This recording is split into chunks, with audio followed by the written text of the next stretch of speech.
ಸರ್ಕಾರಕ್ಕೆ ಯಾವ್ಯಾವ ವಿಚಾರದಲ್ಲಿ ಇವತ್ತು ಆಗ್ರಹ ಮಾಡ್ತಾರೆ? ತಾಯಿ ಭುವನೇಶ್ವರಿ ಪ್ರತಿಮೆಯ ಮುಂದೆ ಭಾರತೀಯ ಜನತಾ ಪಾರ್ಟಿ ನಮ್ಮೆಲ್ಲ ಶಾಸಕರು, ವಿಧಾನ ಪರಿಷತ್ ಸದಸ್ಯರು ನಾವು ಪ್ರತಿಭಟನೆಯನ್ನು ಮಾಡಿದ್ದೇವೆ. ಉದ್ದೇಶ ಇವತ್ತು ರಾಜ್ಯದಲ್ಲಿ ಮತ್ತು ದೇಶದಲ್ಲಿ 50% ಅಷ್ಟು ಮಹಿಳೆಯರು ಕೂಡ ಇದ್ದಾರೆ. ಮಹಿಳೆಯರಿಗೆ ಇವತ್ತು ಸಮಪಾಲು ಇವತ್ತು ಸಿಗಬೇಕಾಗ್ತದೆ. ಕೇಂದ್ರದಲ್ಲಿ ನರೇಂದ್ರ ಮೋದಿಜಿಯವರು ಮಹಿಳಾ ಮೀಸಲಾತಿಯನ್ನು 33% ಮೀಸಲಾತಿಯನ್ನು ತರಬೇಕು ಅಂತ ಹೇಳಿದ್ರೆ, ಅಲ್ಲಿ ರಾಹುಲ್ ಗಾಂಧಿ ಅವರು ಕಾಂಗ್ರೆಸ್ ಪಕ್ಷ ದೆಹಲಿನಲ್ಲಿ ವಿರೋಧ ಮಾಡ್ತಾರೆ. ಇಲ್ಲಿ ಕರ್ನಾಟಕದಲ್ಲೂ ಸಹ ಮಹಿಳೆಯರಿಗೆ ಅಪಮಾನ ಮಾಡುವಂತ ಕೆಲಸ ಈ ಕಾಂಗ್ರೆಸ್ ಸರ್ಕಾರ, ಮಾನ್ಯ ಮುಖ್ಯಮಂತ್ರಿಗಳು ಮಾಡಿದ್ದಾರೆ.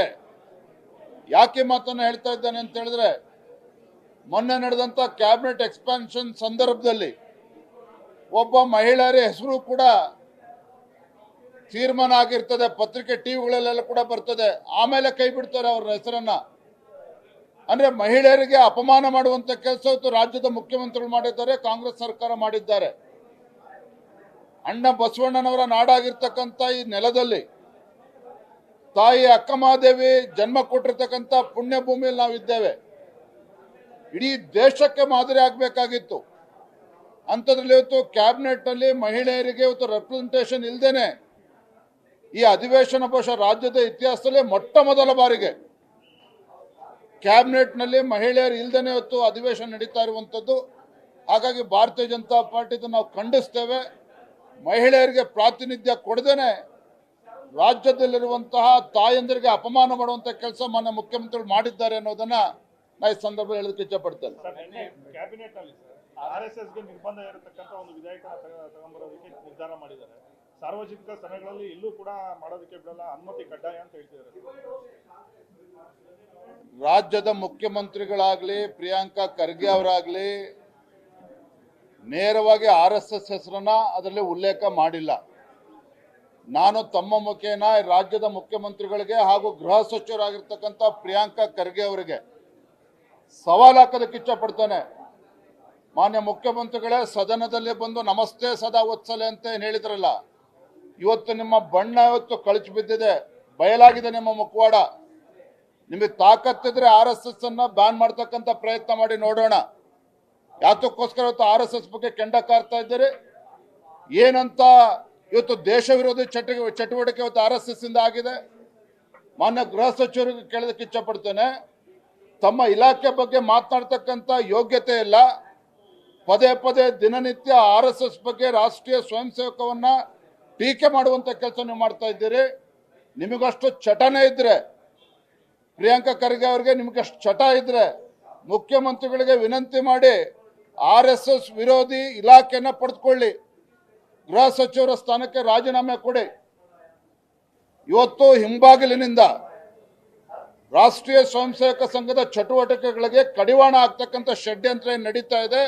ಖಂಡಿತ ಇದು ಸಾಧ್ಯ ಇಲ್ಲ, ಖಂಡಿತ ಇದು ಸಾಧ್ಯ ಇಲ್ಲ. ನಾನು ಮಾನ್ಯ ಮುಖ್ಯಮಂತ್ರಿಗಳಿಗೂ ಎಚ್ಚರಿಸ್ತಾ ಇದ್ದೇನೆ, ಮಾನ್ಯ ಗೃಹ ಸಚಿವರಿಗೂ ಎಚ್ಚರಿಸ್ತಾ ಇದ್ದೇನೆ. ಇಂಥ ಶುಲ್ಕವನ್ನ ಏನೇನೋ ವಿಚಾರಗಳನ್ನು ತೆಗೆದಿಟ್ಕೊಂಡು ರಾಜ್ಯದ ಜ್ವಲಂತ ಸಮಸ್ಯೆಗಳ ಬಗ್ಗೆ ಚರ್ಚೆ ಮಾಡೋಕ್ಕೆ ತಯಾರಿಲ್ಲ. ರಾಜ್ಯದಲ್ಲಿ ಇವತ್ತು ಬಡವರಿಗೆ ಅನ್ಯಾಯ ಮಾಡ್ತಾ ಇದ್ದಾರೆ, ಅದ್ರ ಬಗ್ಗೆ ಚರ್ಚೆ ಮಾಡ್ತಾ ಇಲ್ಲ. ರಾಷ್ಟ್ರೀಯ ಸ್ವಯಂ ಸೇವಕರ ಬಗ್ಗೆ ನಾವು ಚರ್ಚೆ ಮಾಡ್ತಾ ಇದ್ದಾರೆ. ಇವತ್ತು ಯಾವ ಆಧಾರದ ಮೇಲೆ ಇವತ್ತು ರಾಷ್ಟ್ರೀಯ ಸ್ವಯಂ ಸೇವಕ ಸಂಘ ಇಲ್ಲಿಗಲ್ ಚಟುವಟಿಕೆಗಳು ನಡೀತದೆ ಅಂತ ಹೇಳ್ತಾರೆ ಇವ್ರು? ಹಾಗಾದ್ರೆ ರಾಷ್ಟ್ರೀಯ ಸ್ವಯಂ ಸೇವಕ ಸಂಘ 100 ವರ್ಷಗಳನ್ನ ಪೂರೈಸಿರ್ತಕ್ಕಂಥದ್ದು. RSS ಇವತ್ತೊಂದು ದೇಶಭಕ್ತ ಸಂಘಟನೆ, ಸ್ವಯಂ ಸೇವಕರಿರ್ತಕ್ಕಂಥ ಒಂದು ಸಂಘಟನೆ, ದೇಶಾಭಿಮಾನ ತುಂಬತಕ್ಕಂಥ ಒಂದು ಸಂಘಟನೆ, ದೇಶದ ಪರವಾಗಿ ಧ್ವನಿ ಎತ್ತುವಂತ ಒಂದು ಶಕ್ತಿ ಇವತ್ತು ದೇಶದಲ್ಲಿ ಆಧಾರ ಇದ್ರೆ ಅದು ರಾಷ್ಟ್ರೀಯ ಸ್ವಯಂ ಸೇವಕ ಸಂಘ ಅನ್ನೋದನ್ನ ಮಾನ್ಯ ಮುಖ್ಯಮಂತ್ರಿಗಳು ಅರ್ಥ ಮಾಡ್ಕೋಬೇಕು, ಮಾನ್ಯ ಪ್ರಿಯಾಂಕಾ ಖರ್ಗೆ ಅವರು ಕೂಡ ಅರ್ಥ ಮಾಡ್ಕೋಬೇಕು. ಈ ರೀತಿ ಹಿಂಬಾಗಿಲಿನಿಂದ ಬಂದು RSS ಅನ್ನ ಕಟ್ಟಾಕ್ತಕ್ಕಂಥ ಕೆಲಸವನ್ನು ಮಾಡೋದಕ್ಕೆ ಹೊರಟಿದ್ದೀರಿ, ಖಂಡಿತ ಸಾಧ್ಯ ಇಲ್ಲ. ಮಾನ್ಯ ಪ್ರಿಯಾಂಕಾ ಖರ್ಗೆ ಅವರೇ, ನಿಮ್ಮ ತಂದೆಯವರಿಂದನೂ ಕೂಡ ಸಾಧ್ಯ ಆಗಿಲ್ಲ. ಜವಾಹರ್ಲಾಲ್ ನೆಹರು, ಇಂದಿರಾ ಗಾಂಧಿ 3 ಬಾರಿ RSS ಅನ್ನ ಬ್ಯಾನ್ ಮಾಡ್ತಕ್ಕಂಥ ಷಡ್ಯಂತ್ರ ಆಯಿತು. ಆದರೆ RSS ಇನ್ನೂ ಶಕ್ತಿಯುತವಾಗಿ ಈ ದೇಶದಲ್ಲಿ ಬೆಳೆದಿದೆಯೇ ವಿನಃ ಯಾವತ್ತೂ ಕೂಡ ಅದನ್ನು ವೀಕ್ ಮಾಡ್ತಕ್ಕಂಥ ಕೆಲಸ ಯಾರಿಂದನೂ ಕೂಡ ಸಾಧ್ಯ ಆಗಿಲ್ಲ. ಇದನ್ನೇ ಅವ್ರು ಅರ್ಥ ಮಾಡಿಕೊಂಡು ಮಾಡಬೇಕಾಗಿರ್ತಕ್ಕಂಥ ಕೆಲಸವನ್ನು ಮಾಡಬೇಕು ಅಂತೇಳಿ ತಮ್ಮ ಮುಖೇನ ಮುಖ್ಯಮಂತ್ರಿಗಳಿಗೆ, ಗೃಹ ಸಚಿವರಿಗೆ ನಾನು ವಿನಂತಿಯನ್ನು ಗೌರವದಿಂದ ನಾನು ಮಾಡ್ತಾ ಇದ್ದೇನೆ. ಸರ್, ಕಲಬುರಗಿಯಲ್ಲಿ ಇಬ್ಬರು ಮುಸ್ಲಿಮರು ಹಿಡಿದಿದ್ದಾರೆ. ಉತ್ತರ ಪ್ರದೇಶದಿಂದ ಬಂದು ಕಲಬುರಗಿಯಲ್ಲಿ ಇಬ್ಬರು ಶಂಕಿತ ಮುಸ್ಲಿಮರನ್ನು ಹಿಡಿದಿದ್ದಾರೆ. ಅವರು ಪಾಕಿಸ್ತಾನದ ಜೊತೆಯಲ್ಲಿ ಒಂದಷ್ಟು ಮಾಹಿತಿಗಳನ್ನು ಹಂಚ್ಕೋತಾ ಇದ್ರು, ರಾಜ್ಯದ್ದು ದೇಶದ್ದು. ಇಂಥ ದೇಶದ್ರೋಹಿಗಳನ್ನ ಹಿಡಿದು ಒದ್ದು ಒಳಗಾಗ್ತಕ್ಕಂಥ ಕರ್ತವ್ಯ ಮಾನ್ಯ ಗೃಹ ಸಚಿವರಿಗೆ ಇರುವಂಥದ್ದು, ಪ್ರಿಯಾಂಕಾ ಖರ್ಗೆ ಅವರಿಗೆ. ಸೊ ಈ ಪ್ರಶ್ನೆನ ದಯವಿಟ್ಟು ಅವ್ರಿಗೆ ಕೇಳಿ, ನಾವೆಲ್ಲಿ ಮಾತಾಡಬೇಕು ಅದನ್ನು ಮಾತನಾಡ್ತೇವೆ. ಇವತ್ತು ಅದನ್ನೆಲ್ಲ ಮಾತನಾಡೋದಕ್ಕೆ ಮಾನ್ಯ ಗೃಹ ಸಚಿವರಿಗೆ, ರಾಜ್ಯದ ಗೃಹ ಸಚಿವರಿಗೆ ಪುರ್ಸೋತಿಲ್ಲ. Thank you. ಇದು ವಾಲ್ಮೀಕಿ ನಿಗಮದ ನೆಕ್ಸ್ಟ್ ವೀಕ್ ಏನೋ ಪಾದಯಾತ್ರೆ ಮಾಡ್ತಾರೆ ರಾಯಚೂರಿಂದ. ವಾಲ್ಮೀಕಿ ನಿಗಮದಲ್ಲಿ ಆಗಿರುವಂಥ ಹಗರಣ, ಹಿಂದೆ ಸಿದ್ದರಾಮಯ್ಯನವರು ಮುಖ್ಯಮಂತ್ರಿಗಳಾಗಿದ್ದಾಗ ನಾಗೇಂದ್ರ ಅವರು ಈ ಹಗರಣದ ಪ್ರಮುಖ ಆರೋಪಿ A1. ಹಾಗಾಗಿ ಅನಿವಾರ್ಯವಾಗಿ ರಾಜೀನಾಮೆಯನ್ನು ಕೊಡಬೇಕಾಯಿತು ಮಂತ್ರಿಮಂಡಲಕ್ಕೆ. ತದನಂತರದಲ್ಲಿ ಏನೇನು ತೊಂದರೆ ಅನುಭವಿಸೋದು ನಮಗೆಲ್ಲ ಗೊತ್ತಿರುವಂಥ ವಿಚಾರ. ನಾನು ಮತ್ತೆ ಹೊತ್ತು ಪುನರುಚ್ಚಾರ ಮಾಡ್ತಾ ಇದ್ದೇನೆ, ಭ್ರಷ್ಟಾಚಾರಕ್ಕೆ ಜಾತಿಯ ಬಣ್ಣವನ್ನು ಯಾರೂ ಕೂಡ ಕಟ್ಟಬಾರ್ದು. ಭಾರತೀಯ ಜನತಾ ಪಾರ್ಟಿ ನಾವು ನಾಗೇಂದ್ರನ ವಿರೋಧ ಮಾಡ್ತಾ ಇಲ್ಲ, ಆದರೆ ಒಬ್ಬ ಭ್ರಷ್ಟ ಮಂತ್ರಿಯನ್ನು ನಾವು ವಿರೋಧ ಮಾಡ್ತಾ ಇದ್ದೇವೆ. ಇವತ್ತು ಚಾರ್ಜ್ ಶೀಟ್ ಕೂಡ ಫೈಲ್ ಆಗಿದೆ. ಕ್ಲೀನ್ ಚಿಟ್ ಕೊಟ್ಟ ಮೇಲೆ ಮತ್ತೆ ಮಂತ್ರಿ ಆಗಲಿ, ನಮ್ದೇನು ತಕರಾರಿಲ್ಲ. ಅಲ್ಲಿವರೆಗೂ ಒಬ್ಬರಿಲ್ಲ ಅಂದರೆ ಇಬ್ಬರನ್ನ ಸಮುದಾಯದಿಂದ ಮಂತ್ರಿ ಮಾಡಲಿ ಮಾನ್ಯ ಮುಖ್ಯಮಂತ್ರಿಗಳು, ಅದಕ್ಕೂ ನಮ್ದೇನು ತಕರಾರಿಲ್ಲ. ಹಾಗಾಗಿ ಈ ವಿಚಾರ ಬಹಳ ಗಂಭೀರವಾಗಿರ್ತಕ್ಕಂಥದ್ದು. ಯಾವ ಹಣ ಪರಿಶಿಷ್ಟ ಪಂಗಡದ ಅಭಿವೃದ್ಧಿಗೆ ಮೀಸಲಿಟ್ಟಿರ್ತಕ್ಕಂಥ ಹಣವನ್ನು ಲೂಟಿ ಮಾಡಿರುವಂಥ ಮಂತ್ರಿ ವಿರುದ್ಧ ಆರೋಪ ಇರುವಂಥದ್ದು. ಹಾಗಾಗಿ ನಿನ್ನೆ ದಿನ ನಮ್ಮ ಸಮುದಾಯದೆಲ್ಲ ಪ್ರಮುಖರು ಎಲ್ಲರೂ ಕೂಡ ನನ್ನ ಹತ್ರ ಬಂದಿದ್ದರು. ವಾಲ್ಮೀಕಿ ಅಭಿವೃದ್ಧಿ ನಿಗಮದ ಹಗರಣದಲ್ಲಿ ಪ್ರಮುಖ ಆರೋಪಿ ನಾಗೇಂದ್ರ ಅವರನ್ನ ಮತ್ತೇನು ಕ್ಯಾಬಿನೆಟ್ಗೆ ಸೇರಿಸ್ಕೊಂಡಿದ್ದಾರೆ. ನಮ್ಮ ಸಮುದಾಯಕ್ಕೆ ಅಪಮಾನ ಆಗಿದೆ. ರಾಜ್ಯಾದ್ಯಂತ ನಾವು ಹೋರಾಟ ಮಾಡಬೇಕು, ಪಾದಯಾತ್ರೆ ಮಾಡಬೇಕು, ಪ್ರತಿಭಟನೆ ಮಾಡಬೇಕು ಅನ್ನುವ ಅಭಿಪ್ರಾಯನ ಅವ್ರು ಕೊಟ್ಟಿದ್ದಾರೆ.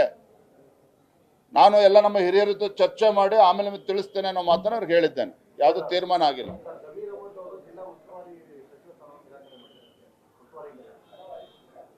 ನಿನ್ನೆ ಮಾನ್ಯ ಜಮೀರ್ ಅಹಮದ್ ಅವರು ಮುಖ್ಯಮಂತ್ರಿಗಳಿಗೆ ಪತ್ರವನ್ನು ಬರೆದು ವಿಜಯನಗರ ಜಿಲ್ಲೆ ಉಸ್ತುವಾರಿನೂ ಕೂಡ ಬೇಡ, ಸ್ವಾತಂತ್ರ್ಯ ದಿನಾಚರಣೆ ಅಂಗವಾಗಿ ಅಲ್ಲಿ ಹೋಗಿ ನಾವು ತ್ರಿವರ್ಣ ಧ್ವಜವನ್ನು ಹಾರಿಸೋದಕ್ಕೂ ನನಗೆ ಪುರ್ಸೋತಿಲ್ಲ, ಪಕ್ಷದ ಸಂಘಟನೆ ಮಾಡಬೇಕು, ಉಪಚುನಾವಣೆಯನ್ನು ಎದುರಿಸಬೇಕು, ಹಾಗಾಗಿ ನನಗೆ ಈ ಜವಾಬ್ದಾರಿ ಬೇಡ ಅನ್ನೋ ಮಾತನ್ನು ಹೇಳಿದ್ದಾರೆ. ನಾನಿವತ್ತು ಜಮೀರ್ ಅಹಮದ್ ಅವರು ಏನಾದರೂ ನಾನು ಪಕ್ಷ ಸಂಘಟನೆ ಮಾಡಬೇಕು, ಉಪಚುನಾವಣೆಗಳನ್ನು ಎದುರಿಸಬೇಕು, ಸಂಘಟನೆ ಮಾಡಬೇಕು, ಮಂತ್ರಿಗಿರಿನೂ ಬೇಡ ಅಂತೇಳಿ ಆ ಪತ್ರದಲ್ಲಿ ಉಲ್ಲೇಖ ಮಾಡಿದ್ರೆ ನಾನು ಸ್ವಾಗತ ಮಾಡ್ತಾ ಇದ್ದೆ. ನನಗೆ ಪ್ರಾಫಿಟಬಿಲಿಟಿ ಬೇಕು, ಅಕೌಂಟಬಿಲಿಟಿ ಬೇಡ ಅಂತ ಹೇಳಿದ್ರೆ ತ್ರಿವರ್ಣ ಧ್ವಜ ಹಾರಿಸ್ತಕ್ಕಂಥದ್ದು ಇದು ನಿಮ್ಮ ಕರ್ತವ್ಯ. ಸಚಿವರಾಗಿ ಜನಪ್ರತಿನಿಧಿಗೆ, ಶಾಸಕರಿಗೆ, ಮಂತ್ರಿಗಳಿಗೆ ಅದು ಒಂದು ಕರ್ತವ್ಯ. It's not an optional. ಇದನ್ನು ಅರ್ಥ ಮಾಡ್ಕೋಬೇಕಾಗ್ತದೆ ಜಮೀರ್ ಅಹಮದ್ ಅವರು. ಹಾಗಾಗಿ ಈ ಹೇಳಿಕೆ, ಈ ಪತ್ರ ತಾವೇನು ಕೊಟ್ಟಿದ್ದೀರಿ, ಆ ಸ್ಥಾನಕ್ಕೆ ಇವತ್ತು ಅಪಮಾನವನ್ನು ಮಾಡಿದ್ದೀರಿ. ಈ ತ್ರಿವರ್ಣ ಧ್ವಜಕ್ಕೆ ಅಗೌರವವನ್ನು ತೋರಿಸ್ತಕ್ಕಂಥ ಕೆಲಸ ನೀವು ಮಾಡ್ತಾ ಇದ್ದೀರಿ. Thank you. ನ್ಯೂಸ್ ಫಸ್ಟ್, ನಿರ್ಭೀತಿಯಿಂದ ನಿಮ್ಮ ಪರವಾಗಿ.